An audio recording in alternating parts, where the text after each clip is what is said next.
In Focus continues now. I'm Jennifer Lewis Hall. Our focus today, living with autism. 1 in 68 children is reportedly diagnosed with autism, and statistics say that one person diagnosed with autism on the autism spectrum disorder every 20 minutes. Here to tell their stories are two amazing mothers who have children living with autism, and one amazing young woman here to talk about her views and her story.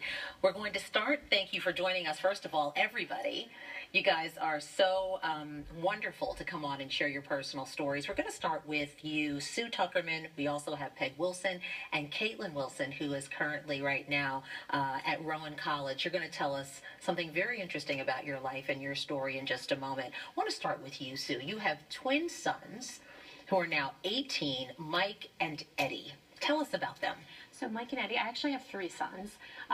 Mike and Eddie are 18. They're identical twins with autism. And through the years, we've worked really hard to get them to the point where they are. They have lots of great abilities, but they also have lots of challenges too. And as they've gotten older, we've realized that the opportunities that my younger son has, they probably won't have. And yes. We saw that they don't really have the opportunities that everyone else has, and we knew that we needed to do something for them. So for years we've been talking about using their artwork. So that's why we started Tucker Boys Novelties. We use their artwork to create fun novelty products that uses their artwork. And we do fun things. We started with our wrapping. We started with their wrapping paper right before Christmas. We knew we needed to do something, and I believe it was my husband was like, why don't we try wrapping paper? So we used their artwork. We created a Christmas wrapping paper, a Hanukkah paper, and really the story took off. The interesting thing is, when the story took off, we were contacted by people all across the world.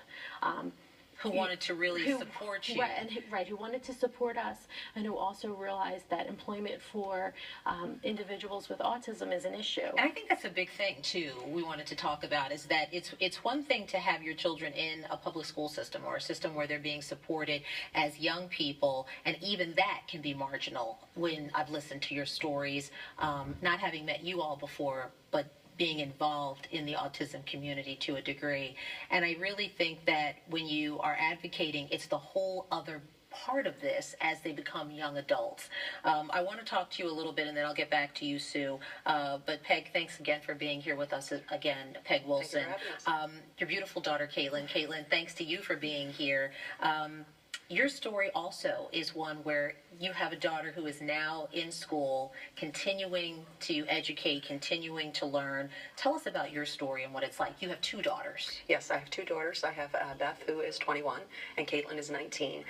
We went through all the normal struggles that families go through having a child with autism, but as she approached 18, it's a whole different set of challenges that you don't think of when they're younger, and that creates a whole new avenue of thinking. You have to now start thinking about guardianship and trust fund. Yes. and teaching them to be a little bit more independent. I worked with the teachers at Rowan College. It's Rowan College at Gloucester County. There's the ACT program. ACT program has been wonderful for special needs kids. The parents and some of the teachers saw that there was a need to do some kind of a parent support group. So now we're in the process of starting this parent support group. And how did you know early on, if you did know early on, that Caitlin was beginning to have some challenges? We knew very early on. A lot of parents talk about their children being diagnosed later on in life. We knew when Caitlin was about 2 years old that there was a problem. We have 4 other children in the family who have autism. My husband and I have 4 first cousins who all have autistic kids. So we recognized it very early. And for us, I think because we got on it so early, the early intervention was really the key to Caitlin's success. Was really the key. Caitlin, so glad you're here. I think we even have some pictures to share of you as well. I hope we do. Mom sent us some pictures of you when you were little, so look at how precious that is. We've got to show those just for the record. And, of course, you guys there at the Autism Walk, that was 2011. Caitlin, tell us a little bit about your story. I'm so happy you're here. You wanted to be here because you told me that a lot of times people judge you and they judge others who are living with autism, and you have a voice. I'm so glad you can share it today. Well, the struggle I've been through with, high school, it's like people think because someone has the title of autism that they will act different, and some people who don't look like they do. People think they are just acting weird or something, and people don't realize that you can get help from it. And just because you have autism doesn't mean you should look like it, and we just think differently. And that it shouldn't define who you are Yeah. and what you can do. And I know that your mom shared with me that you actually go out and advocate. Not only are you a self-advocate, which is so powerful, but you go out and help others and talk about what you're dealing with in the community. How has that been? It's been really good. A lot of people said I want to be special ed teachers now. So a lot of people, I inspired a lot of people now. And encouraged a lot of people. Certainly, and I can see why your commitment and your ability to go out and say, this is important to us. Thank you for sharing that. I want to go back to you, Sue, for a moment and talk a little bit about Mike and Eddie as they are 18 and as, of course, they look to their future. With the business, what has it done in terms of aspiring them? There are your beautiful guys right there. Tell us a little bit about what this has done for them to see that they can have a great job, they can have a future, and that, do something that's really, valuing them. It really has been such a great experience for all of us. I've heard stories that when you give someone something to do, it really brings out so much in them. And I was skeptical of that until I actually saw it myself for my sons. I've seen them speak more. I've seen them say, do you want to buy my wrapping paper? Do you want to buy a t-shirt? They go to the post office with me. They know the people in the post office.